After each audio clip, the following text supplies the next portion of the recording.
नमस्ते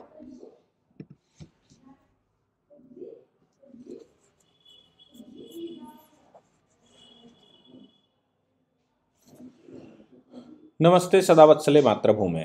हम लोग चर्चा करने जा रहे हैं ऑनरेबल सुप्रीम कोर्ट का जो एक मैसेज आया था। ऑनरेबल सुप्रीम कोर्ट ने वो एनजेएसी के मामले से रिलेटेड जो अपॉइंटमेंट का मामला था, उन अपॉइंटमेंट के मामलों पर सुनवाई करते समय अटॉर्नी जनरल को बोला था कि आप कॉन्स्टिट्यूशनल अथॉरिटीज़ को सलाह दीजिए कि वो एनजेएसी के मामले में ना बोलें।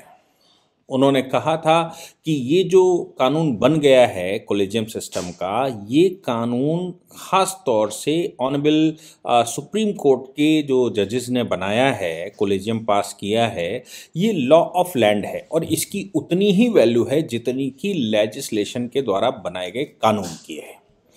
ये बात ऑनरेबल सुप्रीम कोर्ट ने सिटिंग स्थिति में कह दी थी। दूसरा, अभी ये 8 दिसंबर 2022 की हेयरिंग थी। फिर अभी जनवरी 2023 में भी हेयरिंग हो रही थी।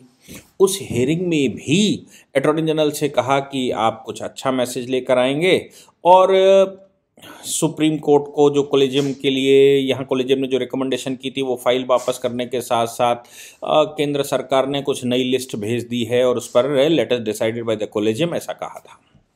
मामला इस बात पर पिछली बार हेयरिंग में कह दिया था क्योंकि ऑनरेबल किरण रिजिजू साहब तो बोल ही रहे थे, लॉ मिनिस्टर का काम भी है।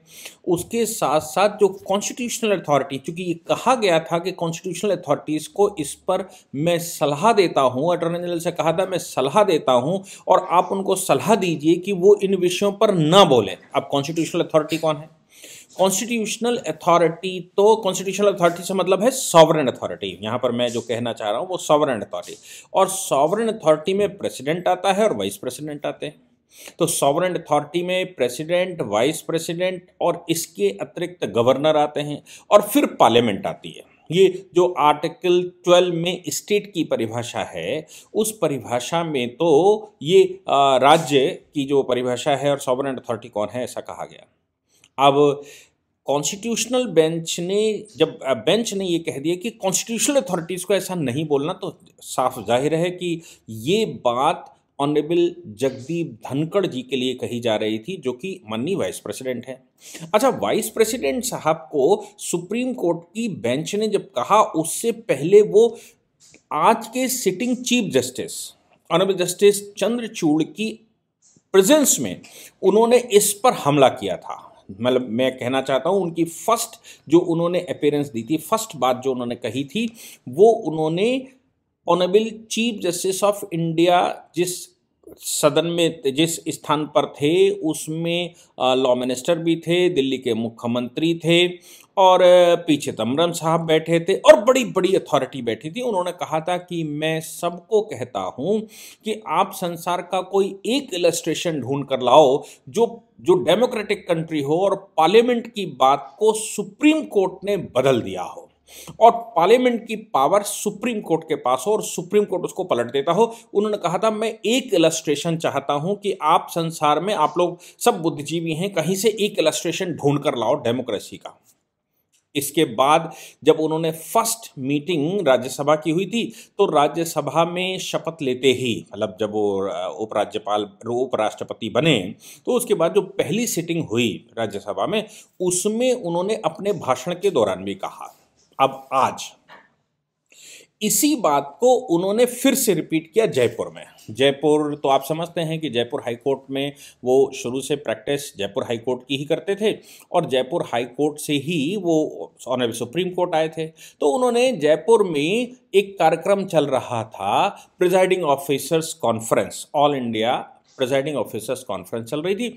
All India presiding officer conference में जो इनॉग्रेशन सेशन होता है, उसमें उनका भाषण था। उन्होंने फिर से कहा कि मैंने उपराष्ट्रपति के नाते जो पहला स्टेटमेंट दिया था, मैं आज भी उस स्टेटमेंट पर कायम हूँ और जो सुप्रीम कोर्ट ने सलाह दी, साथ में उन्होंने पहले कहा कि भी मेरा प्रोफेशन सुप्रीम कोर्ट रहा है, मेरा प्रोफेशन जुडिशरी रही है, मैंने जो कुछ भी सीखा है वो कोर्ट में ही सीखा है, मेरी जो पूरी व्यवस्था अभी तक रही है वो ऑनरेबल कोर्ट से ही रही है। ये बातें उन्होंने कही। उन्होंने कहा कि न्यायपालिका के लिए मेरे पास जो सम्मान है वो होना चाहिए, मुझे पूरा सम्मान है, और ये हाईएस्ट रिकॉग्नाइज्ड रिस्पेक्टिंग बॉडी है हमारे देश की। और ऐसी रिस्पेक्टिंग बॉडी के बैठे हुए लोग अगर जुडिशियल प्लेटफॉर्म को पब्लिक पोस्चरिंग के लिए इस्तेमाल करते हैं, फिर से मैं शब्द कहता हूं, उन्होंने कहा कि पब्लिक पोस्चरिंग के लिए इस्तेमाल करते हैं तो ये ठीक नहीं है। और उन्होंने कहा जो अटॉर्नी जनरल के माध्यम से सुप्रीम कोर्ट का संदेश आया है, अब संदेश जैसा मैंने कहा कि सुप्रीम कोर्ट ने संदेश किसको दिया, कॉन्स्टिट्यूशनल अथॉरिटी। कॉन्स्टिट्यूशनल अथॉरिटी कौन है? माननीय धनखड़ जी हैं, उपराष्ट्रपति हैं। तो जाहिर सी बात है माननीय अटॉर्नी जनरल ने उनसे कहा होगा। अटॉर्नी जनरल की इस बात को उन्होंने कहा, बड़े ध्यान से सुनिए, उन्होंने कहा एजी का संदेश अस्वीकार्य है। We can not subscribe, we can not accept this statement. और मैं उस स्टेटमेंट को स्वीकार नहीं कर सकता। क्यों? क्योंकि कोर्ट के बारे में वो ध्यान दिला रहे हैं। वो कह रहे हैं माननीय न्यायालय को ये जो पब्लिक पोस्चरिंग है कि वो अटॉर्नी जनरल के माध्यम से संदेश देते हैं, ये आपका रोल नहीं है, ये आपका फंक्शन नहीं है। इसलिए उन्होंने नाराजगी जाहिर करते हुए कहा कि ये आपको नहीं करना चाहिए। अब इसके अतिरिक्त उन्होंने कहा कि भाई जुडिशरी को, बिल्कुल पार्लियामेंट को जजेस के बारे में, जुडिशियल फंक्शन के बारे में, या जजेस के द्वारा किए गए कोर्ट में व्यवहार, मतलब जुडिशियल फंक्शन, खासतौर से जुडिशियल फंक्शन के दौरान जजेस के बारे में, कृत्य के विषय में कोर्ट, ये पार्लियामेंट में या लेजिस्लेशन में डिस्कशन करने का अधिकार नहीं है, ऐसा कॉन्स्टिट्यूशन ने कहा। बिल्कुल सेम वैसे ही जब लेजिस्लेशन को कानून बनाने के लिए पूरी प्रक्रिया दी गई है, अमेंडमेंट करने के लिए पूरी प्रक्रिया दी गई है, और लेजिस्लेशन का ये डोमेन बनता है, तो लेजिस्लेटिव फंक्शन किस प्रकार सुप्रीम कोर्ट या किस प्रकार से कोर्ट उस फंक्शन को कर सकता है, कोर्ट के पास ये राइट नहीं है। उन्होंने साथ में कहा जो कॉन्स्टिट्यूशनल बॉडीज़ हैं हमारे देश में, जो हमारे यहाँ ऑर्गन्स हैं, उन ऑर्गन्स को अपने डोमेन पर ही रहना चाहिए। उनको अपना डोमेन चेंज करके वो काम नहीं करने चाहिए जो उनके डोमेन, जो उनके काम नहीं है। उनको सिर्फ वही काम करना चाहिए जो काम उनको कॉन्स्टिट्यूशन के द्वारा दिया गया है।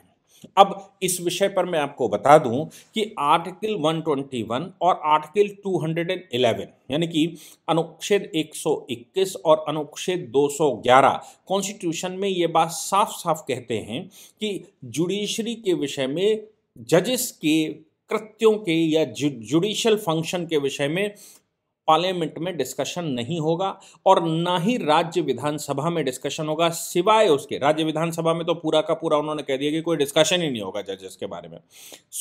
लेकिन लोकसभा में, या मैं कहूं कि संसद में, सिवाय उनके इम्पीचमेंट को छोड़कर, जजेस को हटाना हो, उनको इम्पीच करना हो, उनको वहां से बर्खास्त करना हो, सिवाय उनके इम्पीचमेंट को छोड़कर जजेस के किसी भी कृत्य के विषय में जब वो जुडिशियल फंक्शन प्ले कर रहे हों तो पार्लियामेंट को अधिकार नहीं है, पार्लियामेंट में डिस्कशन नहीं होगा। तो उन्होंने कहा कि भाई लिखा है कि पार्लियामेंट में डिस्कशन नहीं होगा, लेकिन जुडिशियल लेकिन जो लेजिस्लेटिव फंक्शन है वो तो प्योर काम है लेजिस्लेशन का। उन्होंने कहा कि 1973 का जो केशवानंद भारती का जजमेंट है उस पर प्रश्न खड़े किए। मुझे याद है कि धनखड़ साहब ने ही, मैं अगर सही से याद कर पा रहा हूँ, ये बहुत पुरानी बात नहीं है, बहुत 5-6 साल पुरानी बात है, 5 साल पुरानी बात होगी।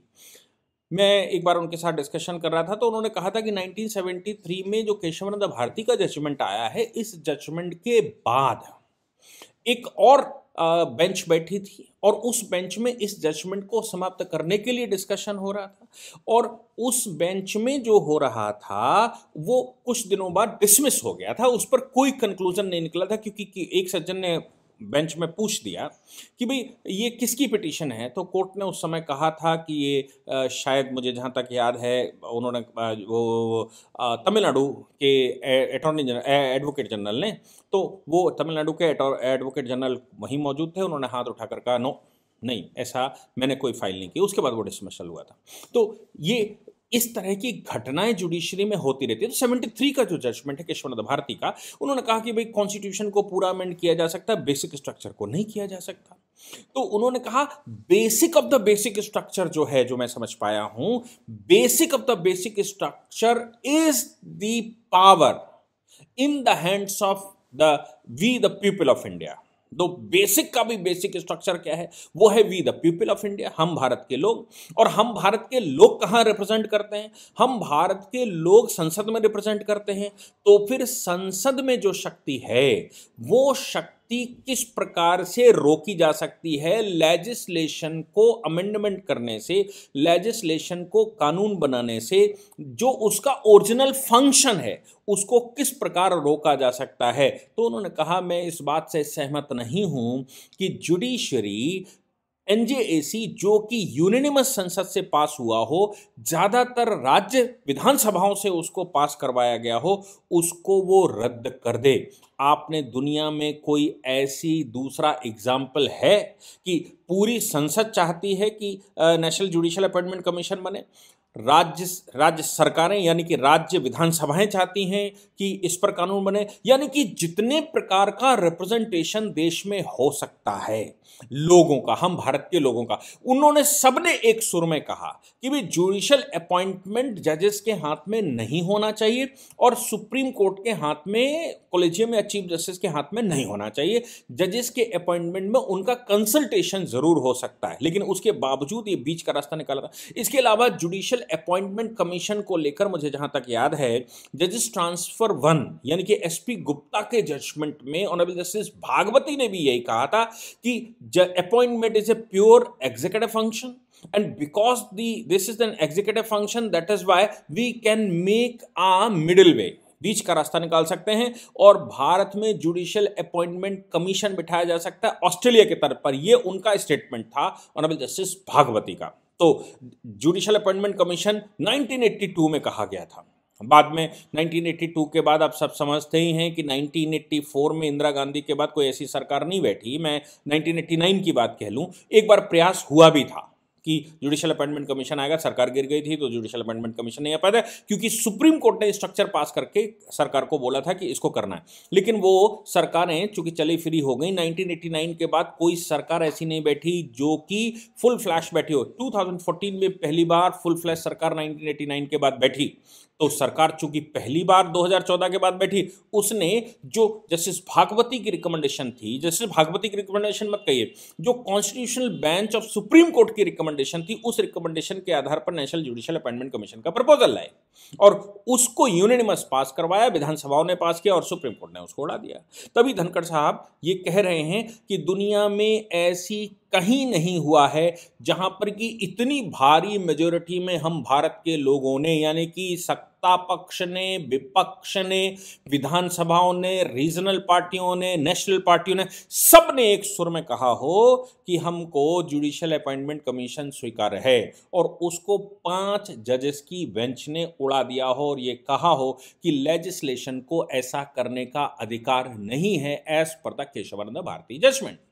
तो धनखड़ साहब ने सीधा कहा मुझे ये स्वीकार नहीं है और सबको अपने अपने डोमेन में रहना चाहिए, यानी कि उन्होंने जुडिशरी को सीधा कहा कि आप अपने डोमेन में रहिए और भारत की कोई भी ऑर्गन अपने डोमेन में रहे। कानून बनाने का अधिकार और कानून बनाने के लिए संसद को चुना गया था, उसके तमाम तरह के लेजिस्लेटिव प्रोसीजर्स हैं। मैं आपको बताऊं कि संसद में जब कानून आता है तो ऐसा नहीं है कि कोई खड़ा हुआ और उसने कहा कि साहब हम कानून लाना चाहते हैं। संसद में कानून आने से पहले वो ministry of law and justice में बनता है। Ministry of law and justice के अलावा जिन जिन मिनिस्ट्रियों से वो संबंध होता है उन मिनिस्ट्रियों में वो जाता है। उन मिनिस्ट्रियों से रिकमेंडेशन होकर लॉ एंड जस्टिस डिपार्टमेंट में लेजिस्लेटिव काउंसिल का एक डिपार्टमेंट ऑफ लेजिस्लेटिव काउंसिल होता है, उसमें हाई कोर्ट के वो उसमें जो डिस्ट्रिक्ट जज लेवल के जजेस होते हैं वो डिप्यूटेशन पर आते हैं।